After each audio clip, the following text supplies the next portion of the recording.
Bien le bonjour, installe-toi, mets-toi à l'aise. Bienvenue sur la chaîne de TIC. C'est moi, la chaîne qui traite d'animaux, de sport, de littérature. Liste non exhaustive. Rien ne sert de courir, il faut partir à point. Tu as sans doute déjà entendu cette phrase, tirée d'une des fables de La Fontaine, que nous allons découvrir ensemble aujourd'hui. Elle est souvent sortie de son contexte et exploitée dans des sens bien différents. Et toi, quand comprends-tu que veut dire cette phrase ? La fable en question n'est autre que le lièvre et la tortue inspirés de la tortue et le lièvre d'Ésope. Nous n'en avons pas encore parlé sur la chaîne, mais grand nombre des fables de La Fontaine sont inspirées des textes d'Ésope. Je te propose de voir les deux textes aujourd'hui, en commençant par la fable de La Fontaine. Petite précision pour mieux comprendre la lecture, l'hellébore, c'est une plante médicinale. On disait souvent cette personne a bien besoin de 2 grains d'hellébore pour dire en fait que cette personne était complètement folle. Ça te permettra de mieux comprendre quand on parlera de 4, voir à quel point il est fou, grains d'hellébore dans le texte. Ok ? Allez, on est parti pour la lecture. Le lièvre et la tortue. Rien ne sert de courir, il faut partir à point. Le lièvre et la tortue en sont un témoignage. Gageons, dit celle-ci, que vous n'atteindrez point si tôt que moi ce but. Si tôt ? Êtes-vous sage ? Répartit l'animal léger. Ma commère, il vous faut purger avec 4 grains d'hellébore. Sage ou non, je parie encore. Ainsi fut fait, et de tous deux, on mit près du but les enjeux. Savoir quoi, ce n'est pas l'affaire, ni de quel juge l'on convainc. Notre lièvre n'avait que 4 pas à faire. J'entends de ceux qu'il fait, lorsque, près d'être atteint, il s'éloigne des chiens, les renvoie aux calendes et leur fait arpenter les landes. Ayant, dis-je, du temps de reste pour brouter, pour dormir et pour écouter d'où vient le vent, il laisse la tortue aller son train de sénateur. Elle part, elle s'évertue, elle se hâte avec lenteur. Lui, cependant, méprise une telle victoire, tient la gageure à peu de gloire, croit qu'il y va de son honneur, de partir tard, il broute, il se repose, il s'amuse à toute autre chose qu'à la gageure.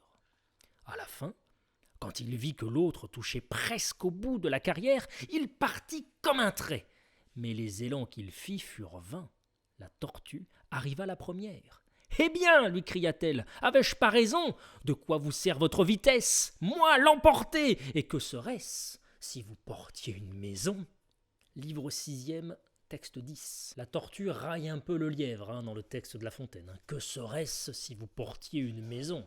La tortue a des responsabilités, donc si elle ne doit pas se presser, elle doit en tout cas, et c'est ce qu'elle fait, avancer. Le lièvre, n'en ayant pas, se permet d'être oisif, ne fait rien, et finalement finit par s'en mordre les doigts. Ce passage-là n'est pas du tout présent dans le texte d'Ésope, je vous propose qu'on le découvre ensemble. Donc source Ésope, la tortue et le lièvre. La tortue et le lièvre disputaient qui était le plus vite. En conséquence, ils fixèrent un jour et un endroit et se séparèrent. Or, le lièvre, confiant en sa vitesse naturelle, ne se pressa pas de partir. Il se coucha au bord de la route et s'endormit. Mais la tortue, qui avait conscience de sa lenteur, ne cessa de courir, et prenant ainsi l'avance sur le lièvre endormi, elle arriva au but et gagna le prix. Vous voyez qu'avec Ésope, clair, concis, il y a une absence de raillerie. Que faut-il en retirer ? Selon moi, seul le travail paie. La Fontaine rajoute peut-être une notion d'objectif, voire de challenge. Et oui, si le lièvre en avait eu un, il n'aurait peut-être pas été aussi oisif et se serait lancé dans la course dès le départ. En transcrivant cela dans notre vie de tous les jours, tout simplement si nous voulons changer, maigrir, évoluer, apprendre, acquérir de nouvelles compétences, cela ne se fera que sur la constance plutôt que sur quelque chose d'intensif qui ne nous motivera peut-être même pas sur la durée.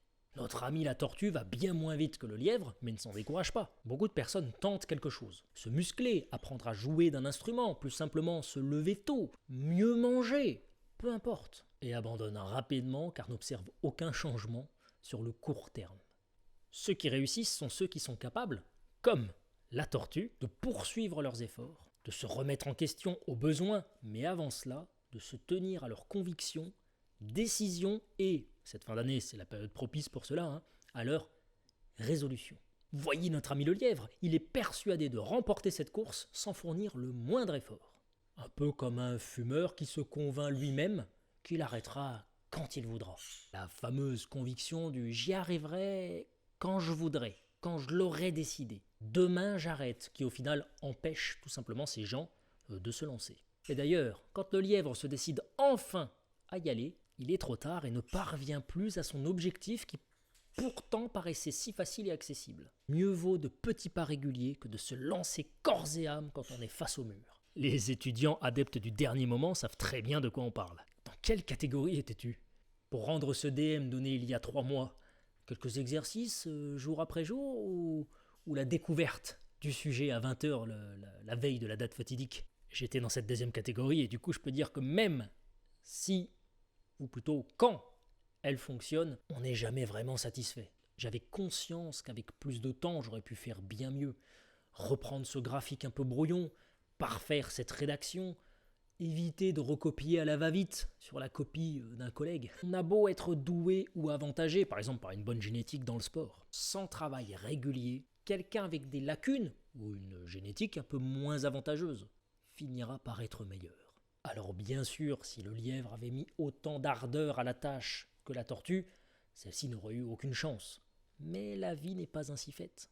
Plus l'on va vite, plus l'on s'épuise. Moins on veut en faire. Faire peu, mais très souvent, permet d'aller bien plus loin que de faire beaucoup de temps à autre. Mieux vaut parler peu, disons 30 minutes par jour d'une langue étrangère, que 4 heures les samedis où on y pense, où on en a envie. C'est la différence entre l'habitude et la lubie, entre le possible succès et l'échec qui se profile à l'horizon. Et toi alors, comprends-tu cette phrase et cette fable de la façon dont je te l'ai exposée? Pense à mettre un pouce pour faire grandir la chaîne, abonne-toi si le contenu te plaît. On se retrouve bientôt, ici ou ailleurs, Twitch, mercredi, samedi, 21h minuit, lien dans la description. Et en attendant, parce que rien ne sert de courir, porte-toi bien.